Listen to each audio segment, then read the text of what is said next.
Assalamualaikum dan salam sukan untuk semua. Kita mulakan dengan perkembangan Piala Asia 2023. Malaysia terpaksa akur apabila tersingkir daripada kempen Piala Asia kali ini selepas tempas 0-1 kepada Bahrain dalam perlawanan kedua kumpulan E malam tadi.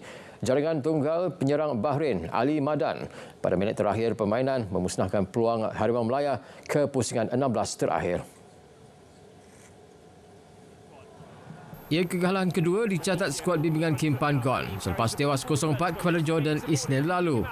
Pada perlawanan menentang Bahrain itu, 4 pertukaran dibuat Kim Pan-gon dalam kesebelasan utama pasukan negara. Ia melibatkan Muhammad Syarul Muhammad Saad, Dominic Tam, Muhammad Syamil Kuti Abah, Paulo Josue dengan formasi 5-4-1. Malaysia memiliki peluang terbaik pada minit ke-16 menerusi gerakan Muhammad Faizal Abdul Halim kepada Arif Aiman Muhammad Hanafi, tetapi rebatannya ditampan keluar penjaga gol Ibrahim Lutfala. Pasukan negara terus mengancam kubu pertahanan lawan dengan Arif Aiman sedikit lewat untuk menyambar hantaran lintang Josue pada minit ke-19. Hantaran lintang pemain pertahanan kanan Matthew Davis dari sebelah kiri gawang sedikit melewati palang pada minit ke-28.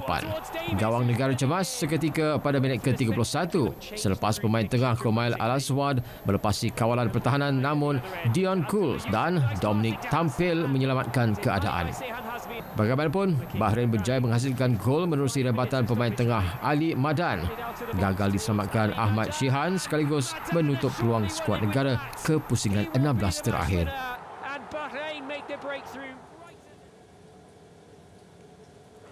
Sementara itu, Ketua Jurulatih Skuad Harimau Melaya Kim Pan-gon mengambil sepenuhnya tanggungjawab di atas kegagalan Malaysia pada kempen Piala Asia 2023 selepas tewas 0-1 kepada Bahrain.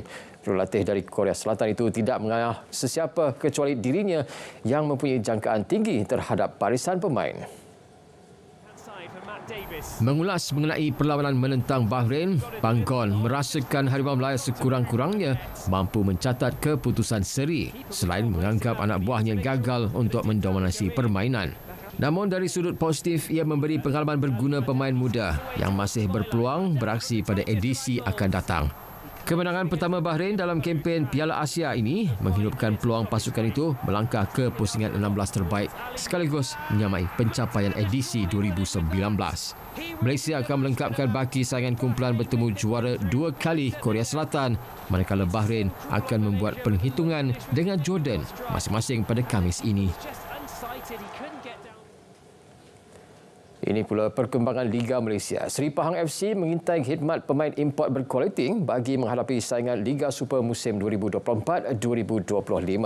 Jurulatihnya Fandi Ahmad berkata tumpuan utama adalah di bahagian serang, tengah dan pertahanan.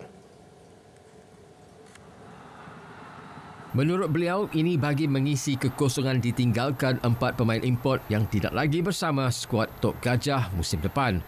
Jelas Fandi, beliau mahu semua pemain import baru yang menyertai pasukan adalah yang berkualiti dan mampu memantapkan pasukan.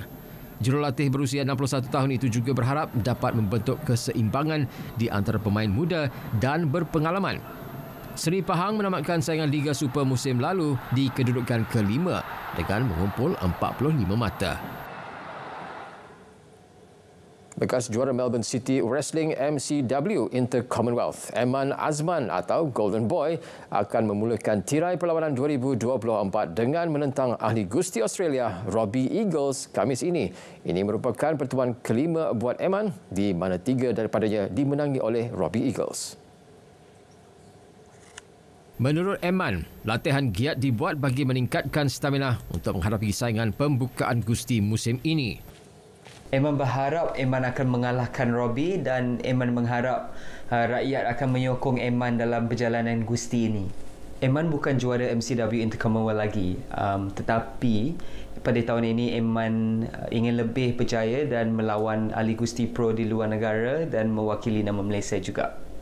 Eman merupakan antara 4 pelajar pertama di Malaysia Pro Wrestling MYPW ketika memulakan kariernya pada tahun 2014.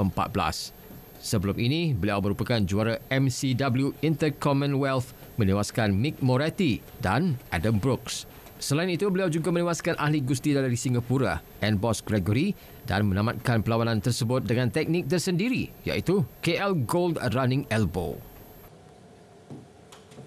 Saingan Liga Perdana Inggeris, Arsenal kembali menemui rentak selepas berjaya membelasah Crystal Palace 5-0 dalam aksi Liga Perdana Inggeris yang berlangsung di Stadium Emirates awal pagi tadi. Pesta gol Arsenal bermula seawal minit ke-11 selepas pemain pertahanan Gabriel Magalhaes menanduk masuk bola hasil sepakan penjuru yang diambil Declan Rice. Gabriel sekaligus mencipta gol pada minit ke-37 selepas tandukannya terkena pemain Crystal Palace, Dean Henderson, selepas gagal mengeluarkan bola daripada sepakan penjuru. Bersambung babak kedua, Arsenal terus garang dengan Leandro Trossard meledak gol ketiga pada minit ke-59. Pemain sayap dari Brazil, Gabriel Martinelli, menambah luka buat Crystal Palace pada penghujung babak kedua untuk gol keempat tuan rumah. Seminit kemudian, Martinelli berjaya membuat larian sebelum melepaskan rembatan ke gawang Crystal Palace untuk gol kelima buat Arsenal. Kemenangan ini menyaksikan Arsenal kini berada di tangga ketiga Liga dengan 43 mata, manakala Crystal Palace di tempat ke-14 dengan 21 mata. Perkembangan Piala Negara-Negara Afrika. Penyerang Mesir Mohamed Salah bakal terlepas dua perlawanan selepas mengalami kecederaan peha ketika menentang Ghana minggu lalu. Perkara tersebut disahkan Persatuan Bola Sepak Mesir EFA. Pada perlawanan itu, Salah terpaksa dikeluarkan pada separuh masa pertama akibat kecederaan yang dialaminya. Doktor Perubatan Mesir Muhammad Abu El-Ela berkata Salah meminta untuk dikeluarkan setelah mengalami kesakitan.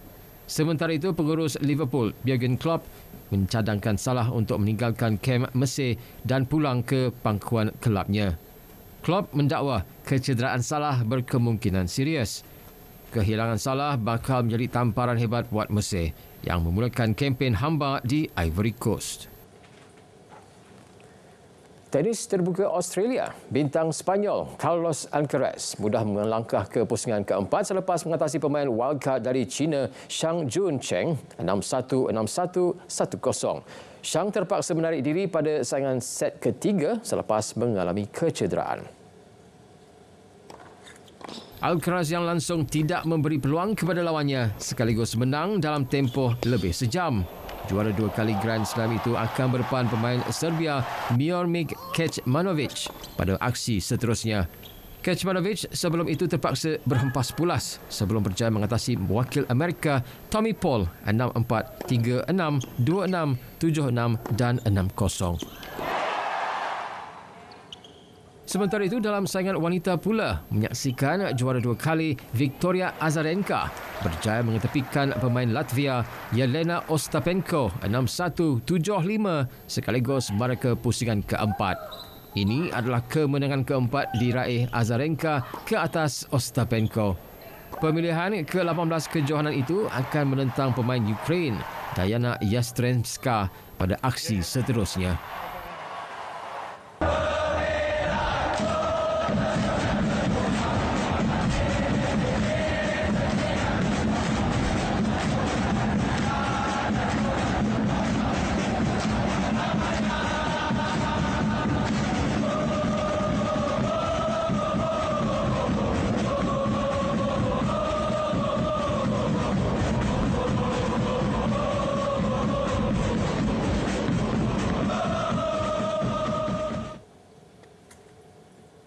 Sekian Stadium RTM. Dari Sungai ke Segara, Palestin pasti merdeka. Salam Malaysia Madani, salam sukan untuk semua.